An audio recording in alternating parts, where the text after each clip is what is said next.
Hello everyone, हमारा आज का टॉपिक है वेरिएशन ऑफ आयनाइजेशन एंथैल्पी।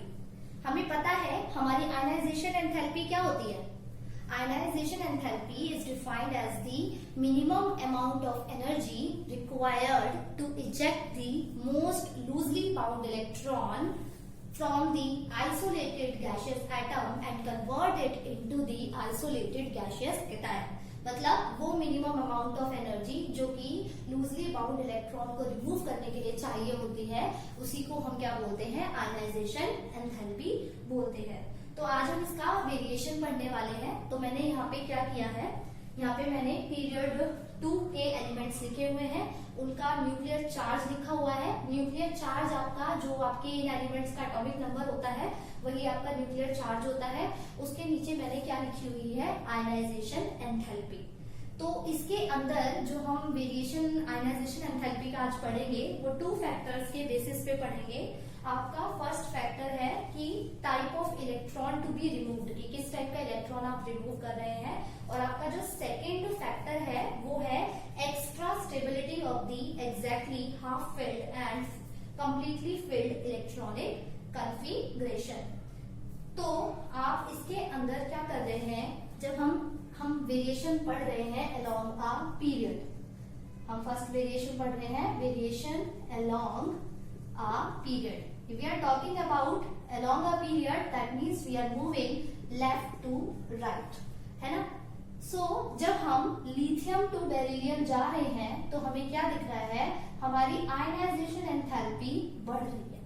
ठीक है, सो हम जो फर्स्ट पढ़ने वाले हैं वो लिथियम टू बेरिलियम का पढ़ रहे हैं। तो हमारी जो आयनाइजेशन एंथैल्पी है वो क्या हो रही है, बढ़ रही है। ये जो आयनाइजेशन एंथैल्पी का हम वेरिएशन आज पढ़ेंगे वो फर्स्ट आयनाइजेशन एंथैल्पी का ही पढ़ेंगे। ठीक है, फर्स्ट आयनाइजेशन एंथैल्पी का वेरिएशन हम पढ़ रहे हैं।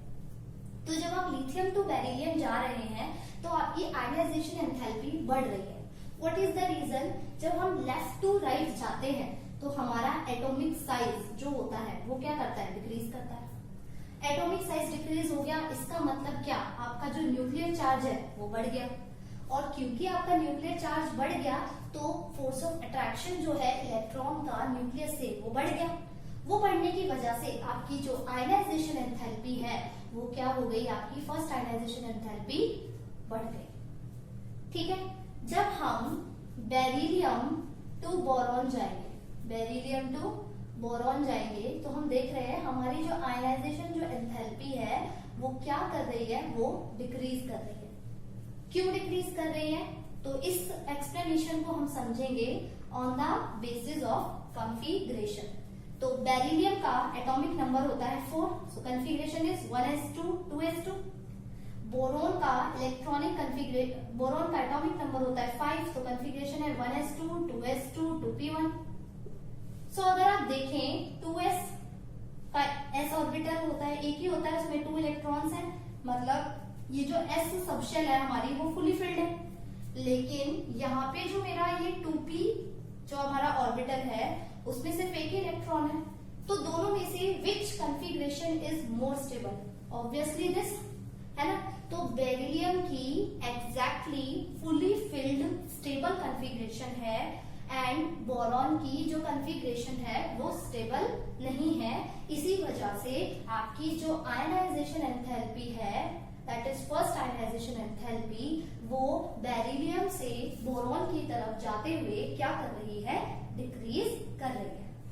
ठीक है, अब हम नेक्स्ट मूव करते हैं अपना बोरॉन टू थर्ड केस में जाएंगे, हम मूव करेंगे boron to carbon. Boron to carbon अगर हम देख रहे हैं तो हमारी आयनाइजेशन एंथैल्पी बढ़ रही है। कार्बन टू नाइट्रोजन भी जा रहे हैं तो हमारी आयनाइजेशन एंथैल्पी क्या हो रही है, बढ़ रही है। मतलब बोरोन से कार्बन जा रहे हैं अगर हम, और कार्बन से नाइट्रोजन जा रहे हैं, तो जो हमारी आयनाइजेशन एंथैल्पी है वो क्या कर रही है, वो बढ़ रही है। ठीक है, तो इनका जो रीजन है वो रीजन आप क्या दोगे, अगेन सेम यही वाला रीजन कि एटॉमिक साइज आपका क्या कर रहा है, घट रहा है। एटॉमिक साइज घट रहा है तो आपका जो न्यूक्लियर चार्ज है वो बढ़ रहा है, और न्यूक्लियर चार्ज बढ़ने की वजह से आपकी जो आयनाइजेशन एंथैल्पी है, that is your first ionization enthalpy, वो क्या हो रही है, वो बढ़ रही है। ठीक है, अब हम देखेंगे nitrogen to oxygen. Nitrogen to oxygen, जब हम नाइट्रोजन से ऑक्सीजन की तरफ मूव कर रहे हैं तो हम ये देख रहे हैं कि मेरी आयनाइजेशन एंथैल्पी क्या हो रही है, डिक्रीज हो रही है। नाइट्रोजन टू ऑक्सीजन मूव करने पे मेरी आयनाइजेशन एंथैल्पी डिक्रीज कर रही है। तो डिक्रीज करने का जो रीजन है वो हम देखेंगे on the basis of electronic configuration. तो नाइट्रोजन का एटॉमिक नंबर होता है 7। So what is the configuration, 1s2 2s2 2p3। Oxygen का इलेक्ट्रॉनिक कॉन्फ़िगरेशन होता है 1s2 2s2 2p4, है ना। तो आप क्या ऑब्जर्व कर रहे हो, यहाँ पे जो ये 2p सबशेल है नाइट्रोजन की, वो एग्जैक्टली हाफ फिल्ड है, और हमारे ऑक्सीजन की जो 2p सबशेल है वो ना तो एग्जैक्टली हाफ फिल्ड है और ना ही फुली फिल्ड है। तो इसका मतलब आपकी आयनाइजेशन एंथैल्पी नाइट्रोजन की ग्रेटर है than oxygen due to exactly half filled stable configuration of the nitrogen. ठीक है, तो नाइट्रोजन से ऑक्सीजन में आयनाइजेशन एंथैल्पी डिक्रीज कर रही है। So the reason is the extra stability of the exactly half filled orbital of the nitrogen element. ठीक है, और ऑक्सीजन का जो कॉन्फ़िगरेशन है वो स्टेबल नहीं है, इसलिए आयनाइजेशन एंथैल्पी क्या कर रही है, ऑक्सीजन की नाइट्रोजन के कंपैरिजन में घट रही है। जब हम ऑक्सीजन टू फ्लोरीन मूव करते हैं, ठीक है, ऑक्सीजन टू फ्लोरीन हम मूव कर रहे हैं, आयनाइजेशन एंथैल्पी बढ़ रही है। फ्लोरीन टू हम नियॉन जा रहे हैं तो भी हमारी आयनाइजेशन एंथैल्पी बढ़ रही है।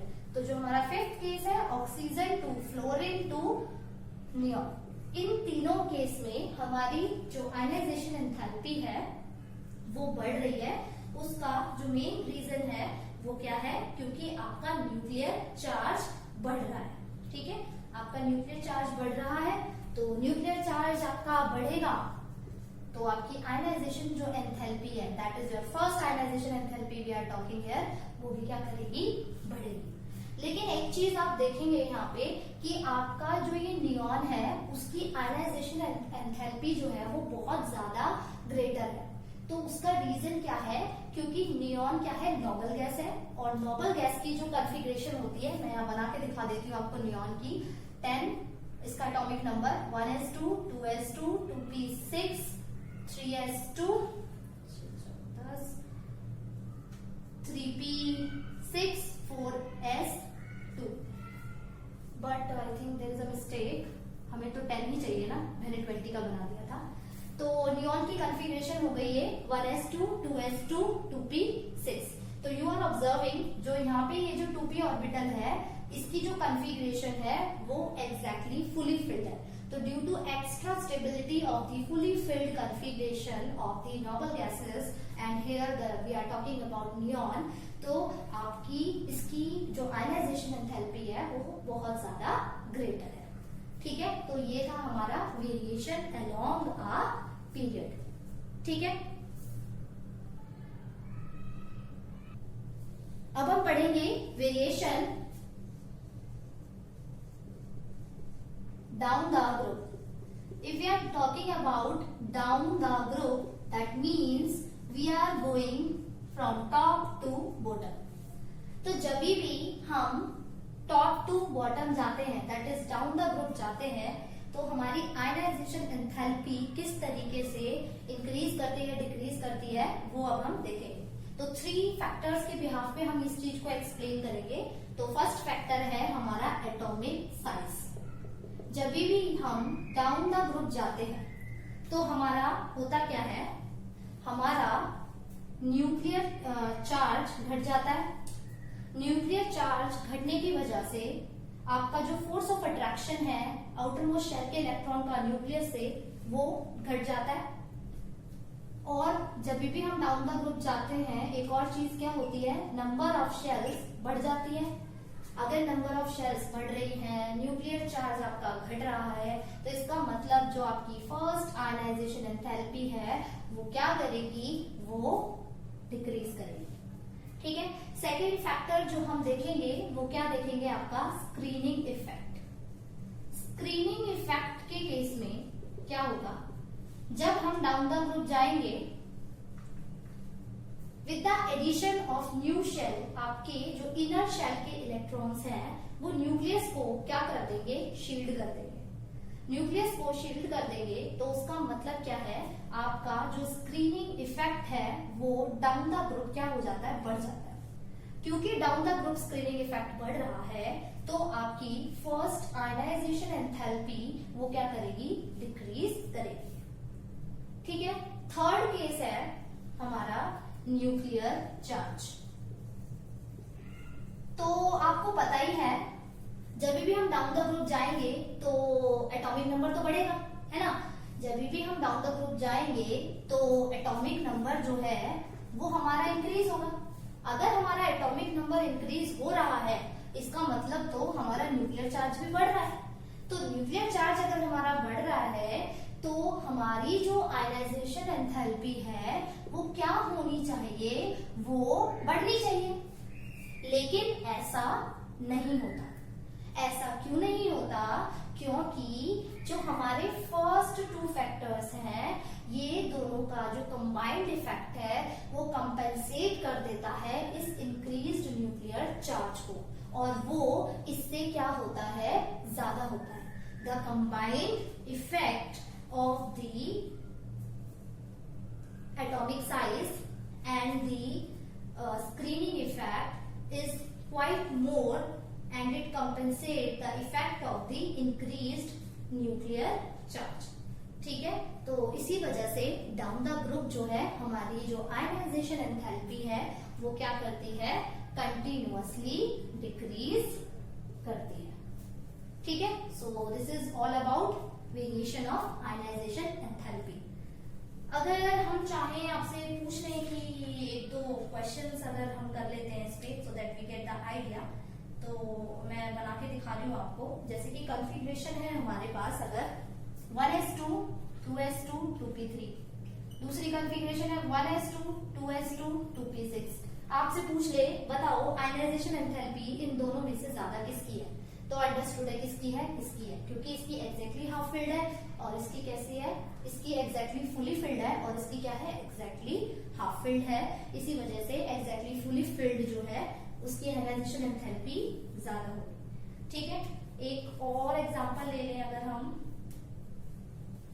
एक और ले रही हूं मैं example 1s2 2s2 2p6 3s2 ले लिया सपोज मैंने, और एक ले लिया 1s2 2s2 2p6 3s1। तो आपको दिख रहा है इन दोनों के अंदर 3s2 जो है वो कंप्लीटली फिल्ड है और 3s1 आपका हाफ फिल्ड है। ठीक है। तो जो मोर स्टेबल होगा वो मोर स्टेबल वो आपका ये है कंपैरेटिवली टू दैट वन। तो आयनाइजेशन एंथैल्पी जो है ग्रेटर होगी इस वाले एलिमेंट की। क्यों ग्रेटर होगी, क्योंकि इसकी जो कॉन्फ़िगरेशन है वो एग्जैक्टली फुली फिल्ड है। ठीक है। So this is done. Thank you class.